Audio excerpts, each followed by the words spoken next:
سوات میوزیم کم چې په ضلع سوات کې په سیدو شریف کې موجود دی. راغلی ما سوات میوزیم ته، هلته ولاړ یم اوس.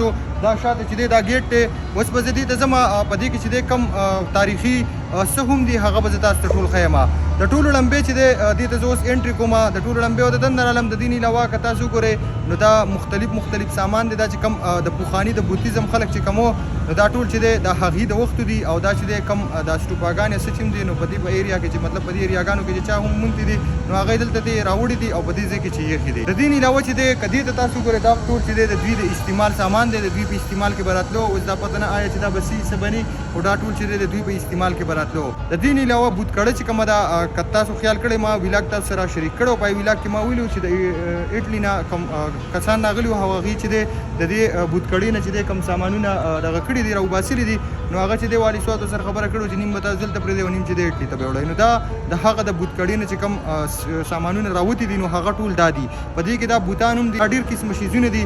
نو دا ټول لاسره مو ګورئ دا وګورئ لکه ډېر مختلف شیزونه دي چې دا یې د ځمکې نه راوباسلي خاص کر د بودکړې نه او بیا چې دی دلته سوات میوزیم ته راوړي دي او په دې کې چې دی دلته کې ایښي دي. کوم چې مخکني پښتانه ولو مخکني خلک او خاص کر پښتانه د هغې کلچر چې کوم دی هغې کې چې دی دا کپړې به هغې ډېرې سیوا خوښولې. اوس به هم شاید چې وي نو دې کپړو ته وګورئ ډېرې یو ښکلې خوندورې کپړې دي. د دې نه علاوه که تاسو دې لاندې دې شیز ته وګورئ نو دا چې دی په دې باندې به دوی کپړې جوړولې. د دې نه علاوه چې دی که تاسو دې خوا دې تڼو ته وګورئ بل که تاسو دې ټوپکو ته وګورئ نو دا ټوپکې چې دی نو دا هم ډېرې پخوانۍ دي. اوس به هم د خلکو په استعمال کې خو دا چې کومې دي په دې میوزیم کې نو دا ډېرې پخوانۍ دي. نو دا راسره مو وګورئ د دې نه راسره هم خوندونه واخلئ. د دې نه علاوه دا پورې مخامخ بوټ چې کوم دی نو په دې کې چې دی کم د بودیزم د خلکو چې کم هم آبادي دي نو هغوی باقاعده په دې بوټونو باندې لیکلي دي چې دا ځای دی دا ځای دی.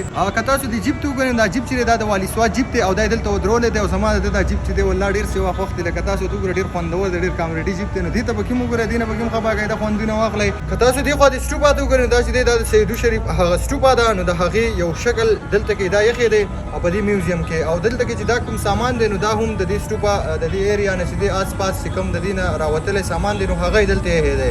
په دې کې چې دا کم سامان هم تاسو ټول وینئ نو دا ټول چې دی دا ټول چې کوم د بودیزم د خلکو هغه سټوپاګانې وي یا داسې نور قسم آبادي چې کوم د رهایش ځایونه چې د هغې نه کم سامانونه راوتي یا داسې دا بوتان کم چې دا ګټانو کې ګټانې ترش کړي او دا مجسمې پکې جوړې کړي دي نو دا ټول چې دی د هغې نه چې دی راوباسلي دي او بیا په دې میوزیم کې ایښي دي. په میوزیم کې چې دننه کوم قسم څه هم وو هغه تاسو ته ما وښول. د دې نه علاوه چې د میوزیم نه بار کوم ایریا ده په هغې کې هم څه دي هغه ته هم ښیم. نو راځئ دا راسره مو وینئ دا وګورئ دا چې دی دا هم یو مجسمه ده دا ګټې ترش کړی او دا بوټ چې دی دا یې پکې جوړ کړی. د دې نه علاوه یو بل هم دی دې ته که تاسو وګورئ دا وګورئ نو دا چې دی دا هم دا ګټې ترش کړی په دې کې دا مجسمه د بوټ جوړ کړی دی. د دې نه علاوه که تاسو دې ټالۍ ته وګورئ نو دا ډېره پخوانۍ ټالۍ ده. دا وګورئ که تاسو خیال کړئ چېرته ویډیوګانو کې یا داسې ډېرې کیسې چې وي او د هغې هغه فلمونه ټایپ یې جوړ کړي نو په هغې کې داسې قسم ټالۍ ډېرې سیوا کړي.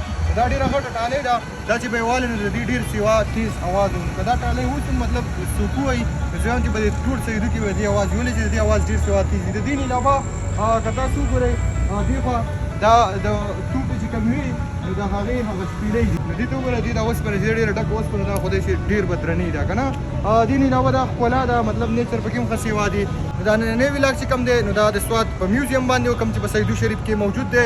خو دا دی چې د پکچرو په ذریعه مې درته وښولې چې د ویډیو پابندي وه مونږ چې دی د پکچرو د فوټوګرافۍ چارج یې څوم ورکړ او دننه چې دی باقاعده فوټوګرافي هم پکې وکړه نو د هغې په ذریعه چې دی ما تاسو ته ولاګ جوړ کړو. دا صرف او صرف ستاسو دپاره امید چې تاسو خوندونه واخلئ. نو که دا نننی ولاګ هم خوښ شوی نو لازم لایک کمنټ وکړئ مخې ته یې سره شیر کړئ.